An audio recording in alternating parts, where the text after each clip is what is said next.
How you doing, YouTube practitioners? I was talking to my boxing friend here about blocking a hook punch with a TAN SAO or GAN SAO. And he made me realize that it would be pretty hard to do that, especially with a person with a real powerful hook punch. We're going to demonstrate how it may or may not work. Maybe a 60-40 chance of me getting hit. Hopefully not. So just wanted to say that. Go Chicago Bears. All right, first thing we're going to do, we're going to start with him throwing a GAN SAO. I'm going to be the person to throw the hook, and he's going to go to throw the GAN SAO block, to try to block it. All right, first we're going to start off, we're moving, we're in close. If you notice him throwing a GAN SAO, go again slow. If you notice, he's steady moving, which in reality, if I throw that hook quick with the power, he's not going to have time to move. Plus, if he's GAN SAO blocking, when I throw here, I'm still going to get in on him. The reason being, this is not wide enough to accommodate the force and the power of throwing the hook. Also, too, even if he chops it, the force is still going to come where he's going to get hit. So, the reality is, boxing wisdom teaches us the best way to dissolve the power of a hook is to rotate inward, dropping the shoulder to absorb it. Because when that hook hits, his arm, his shoulder from here to here is much wider than this on a GAN SAO. So when that hook comes and he rotates his body, now he's just opened up my hook for him to be able to go over the top to deliver his strikes. So again, you always want to think the best way to destroy or absolve a hook would be to rotate inward on the bend in. Once you rotate in, you deliver over, uppercut, hook yourself, whatever the case may be. The hook to the face, let's say now we're going to go into the TAN SAO. If I'm throwing a hook to his face, 9 times out of 10, that ain't going to be strong enough either. Because most people throw a hook, they whack. See, he'd have got hit before his TAN SAO would actually touch to deliver some force to try to deflect, which isn't good. So again, the best way to absorb a hook going high, when you rotate this time, I want you to throw your hand up and give your knee. Right there. But when you throw your hand right there, don't let it get close. You go there, bob under. That would be more reality-based on absorbing and deflecting and getting away from a hook up top. I know people are asking the question, okay, what about a field SAO? So if I try to field SAO with that here.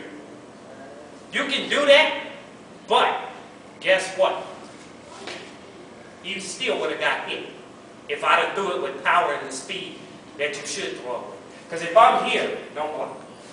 And I go there, there's no way that field SAO is going to stop at all. So what you suggest, you know, and I know a lot of long-term practitioners will say, well, yeah, my TAN SAO or my field SAO or what I have should block that. But because of the speed of a boxer, you know. The speed with power means that a person, if they're not absorbing it, they're going to get hit. Right. There's no way that you can stop the force of the torquing of the hips to slingshot that hook.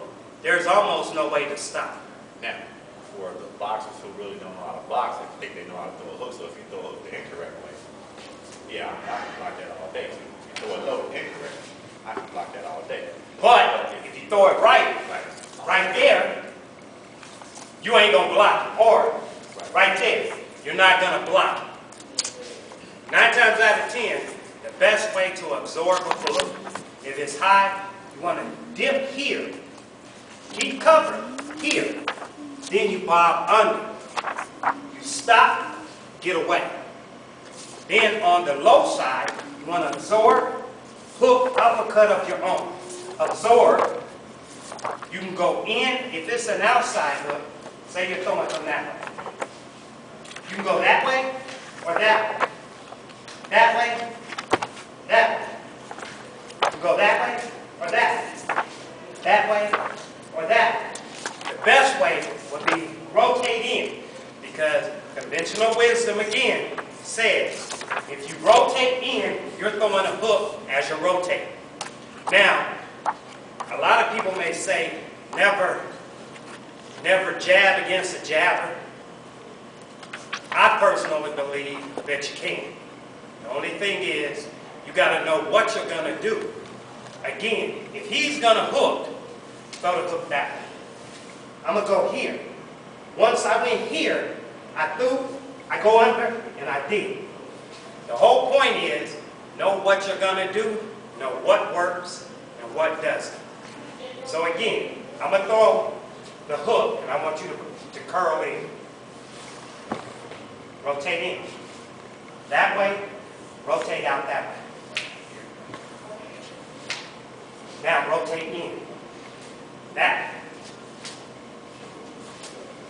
If you notice, when I throw it that way, and he's rotating into it, if I'm throwing here, he's rotating in this way. That means that that hook is now going to open up because his body is forcing my arm out.